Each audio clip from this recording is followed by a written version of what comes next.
mencoba membedah buku guru kita, Bapak Dr. Lukman Araka, yang berjudul Benarkah Islam Mengajarkan Politik? Ya, kemudian selanjutnya yang saya hormati teman-teman FKI, terima kasih sudah berapa kali ini mengundang saya menjadi pembicara di forum ini. Kalau tidak salah saya pernah bicara masalah Islam dan Pancasila tahun 2016 kalau salah. Kemudian sempat juga bicara terkait dengan filsafat, tepatnya filsafat cinta. Kemudian hari ini saya diundang kembali bicara terkait dengan politik Islam, karena memang itu adalah konsentrasi saya. Saya S2 politik Islam di UIN Sunan Kalijaga, Yogyakarta. Ya, sebelum kita jauh masuk membahas buku ini, jadi tadi Ibu Bawaslu saya berdiri karena biasanya saya senang berdiri berbicara. Ya, sebelum kita masuk membedah buku ini, mungkin ada beberapa hal atau satu paradigma yang mungkin bisa kita dulukan dulu dan kemudian kita coba masuk ke dalam buku ini. Jadi kalau kita berbicara masalah buku, sebenarnya kita bicara masalah pertama ada teks, kemudian yang kedua ada pengarang. Dalam artian bahwa ada ide pengarang di dalam teks itu. Kemudian yang ketiga, selain ide, di dalam teks, di dalam ide itu ada ideologi yang beroperasi di balik ide-ide itu. Makanya membaca buku itu bukan hanya sekedar mentransfer atau mengambil ilmu di dalam buku itu. Akan tetapi bagaimana kita mencoba mengetahui apa ide pengarang dan kemudian ideologi apa yang bekerja di balik pengarang itu. Karena perlu kita ketahui bahwa pewacaan suatu keilmuan itu tidak terlepas dari selalu ada ideologi yang bekerja di balik sebuah pewacaan keilmuan. Oleh karena itu, memang dibutuhkan pisau analisis yang kuat berupa epistemologi yang kuat untuk kemudian kita bisa memetakan buku itu. Ya, saya kira itu yang penting di dalam membaca atau menafsir sebuah teks. Kemudian dalam saya akan mencoba mendekati buku ini dengan pendekatan hermeneutika kritis. Mungkin saya akan mencoba mendekatnya dengan metode dekonstruksi. Ya, bagaimana kemudian saya coba memahami buku ini dan kemudian mencoba mengkritisi apa yang menjadi isi buku ini dan kemudian mencoba melahirkan satu perspektif baru di balik buku ini. Ya, karena kalau kita membaca buku dan kemudian hanya sekedar mengambil ilmu di dalamnya, nanti kita akan kita akan berada di bawah dominasi keilmuan seseorang. Makanya dalam membaca itu yang terpenting adalah bagaimana kita merespon sebuah wacana itu secara kritis. Dan saya kira pendekatan dekonstruksi sangat menarik. Jadi teman-teman bisa baca Derrida, saya kira itu menarik untuk membongkar suatu kebanyakan keilmuan. Iya.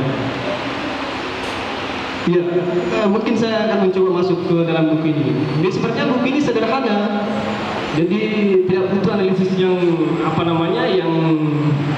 yang tinggi untuk kemudian analisis buku ini, karena saya lihat buku ini berisi justifikasi terkait dengan politik Islam. Jadi ada pemikiran, kemudian pemikiran itu kemudian dicoba dijustifikasi dengan narasi-narasi teologi, misalnya ayat-ayat. Makanya saya lihat buku ini penuh dengan ayat-ayat. Padahal kan sebetulnya kalau kita bicara politik sebenarnya kita mencoba melakukan saintifikasi. Jadi saya lihat buku ini dia menampilkan sebuah teori pengetahuan politik tapi lebih bercorak teologis. Ya, mungkin memang sesuai dengan judul bukunya, Benarkah Islam Mengajarkan Politik. Jadi mungkin penulis buku ini hanya sekedar memberikan gambaran bahwa di dalam Islam itu ada terkait dengan teks-teks politik seperti ini, kemudian ada ayat-ayatnya seperti ini, dan kemudian ada hadis-hadisnya seperti ini. Tapi kalau kita mencoba membahas politik, tentu kita akan melihat data-data yang ada dalam praktek politik Islam itu dengan pendekatan dengan melihat praktek politik itu dengan kacamata keilmuan atau teori-teori politik.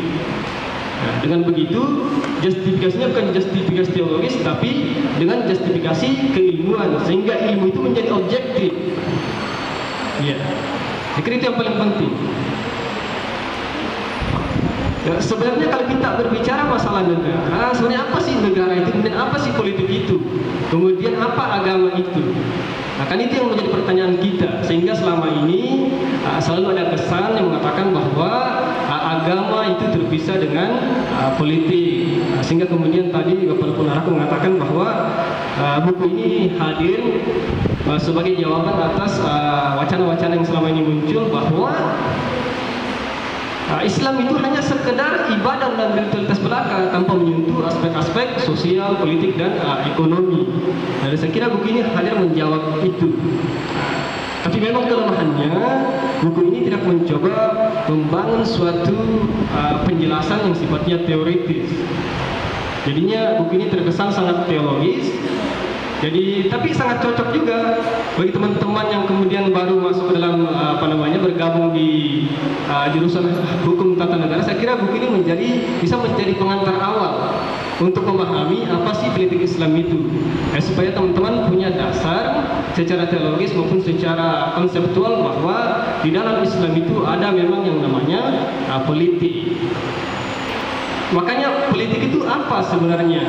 Jadi saya ingin mengatakan bahwa politik itu sebenarnya merupakan fenomena eksistensial manusia.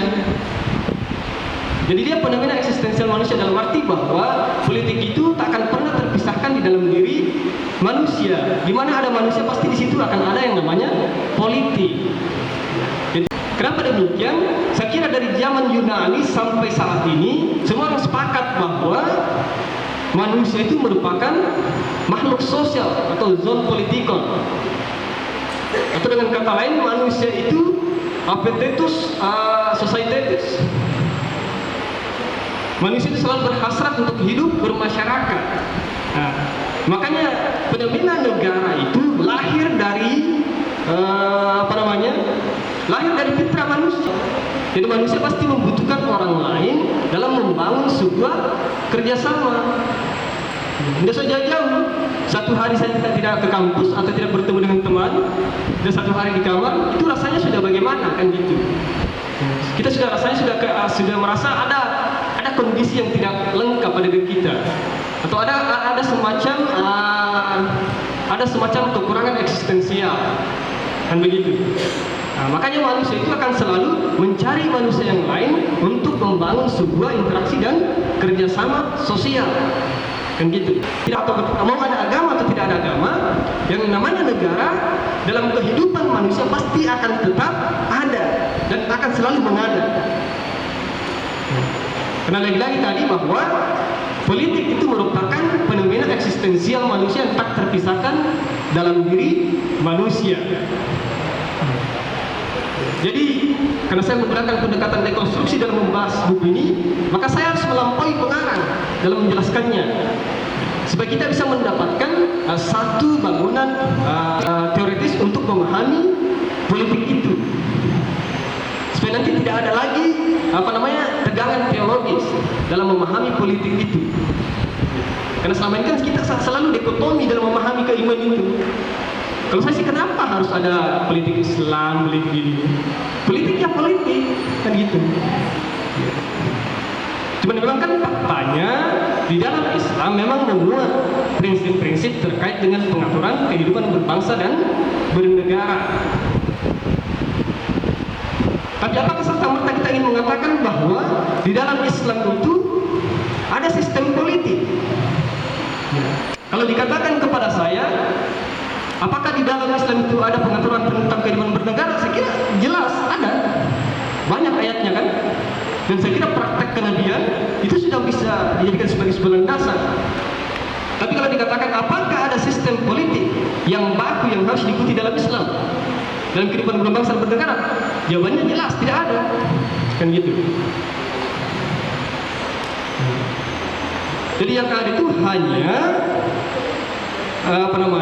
asas dan prinsip-prinsip dasar dalam pengaluran kehidupan berbangsa dan bernegara. Saya kira itu.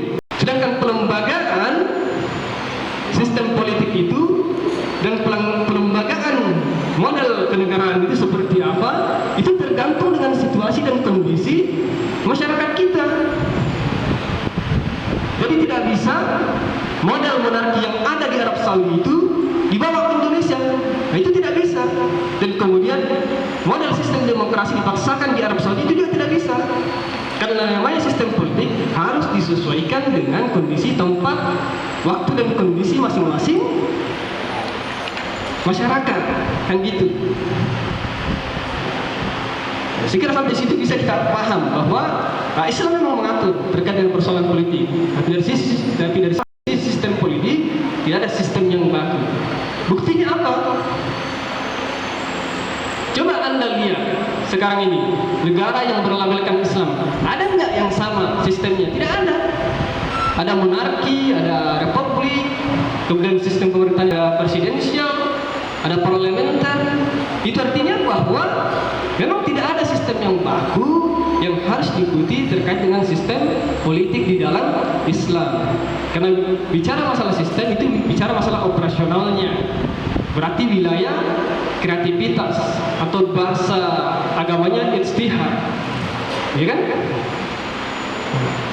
Dan persoalan ijtihad ini yang kemudian tidak dihidupkan di dalam Islam. Nah, akhirnya kemudian kita tertinggal. Itu kan berarti kita menyalahkan pengarangnya, tapi kita mencoba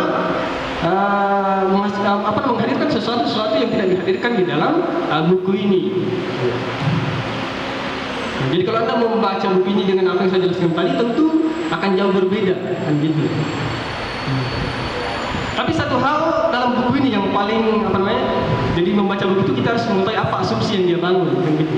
Jadi asumsi yang paling mendasar di dalam buku ini, pengarang ini mengatakan bahwa Islam itu adalah agama sekaligus negara. Kenapa demikian? Karena Islam itu adalah agama universal dan integral, mengatur segala aspek dan sendi kehidupan. Makanya kemudian pengarang mengklaim bahwa Islam itu adalah agama sekaligus negara, kan gitu. Tapi kalau bagi saya sebetulnya ketika kita mengatakan Islam itu adalah agama sekaligus negara, pada saat itu sebenarnya kita telah mereduksi Islam itu sendiri. Seakan-akan kita mempersamakan kedudukan antara agama dan Islam, agama dan negara sendiri. Padahal kan agama itu kan merupakan sesuatu yang sakral. Sedangkan negara itu kan fenomena sosial atau fenomena atau sesuatu yang lahir dari perkembangan budaya manusia. Jadi satu sakral yang sifatnya permanen, yang satu sifatnya sekuler atau tidak permanen atau temporer. Dalam arti dia akan berubah mengikuti perkembangan zaman. Saya kira itu salah satu poin yang ingin saya coba kritisi dalam buku ini. Ya, kemudian yang terakhir yang saya sampaikan bahwa yang namanya politik itu di dalam Islam jangan dipahami ada sistem yang baku yang harus diikuti. Tapi sistem politik itu selalu menyesuaikan pada kondisi waktu dan tempat. Ya. Tapi kemudian dikatakan dalam buku ini Islam itu mengatur segala aspek dan sendi kehidupan, itu harus dipahami bahwa di dalam Islam itu memuat ajaran-ajaran universal tentang sistem kenegaraan, ekonomi dan lain-lain. Tapi pelembagaan-pelembagaannya tentu itu wilayah kreativitas manusia, tergantung sistem mana yang bagus. Mengenai fungsinya, ya tentu saja fungsinya bagaimana menegakkan keadilan. Jadi sebetulnya kalau saya mau negara agama, negara sekuler, tidak ada masalah. Yang terpenting adalah mampu nggak negara itu meletakkan keadilan di tengah-tengah masyarakat. Sekiranya demikian. Assalamualaikum warahmatullahi wabarakatuh.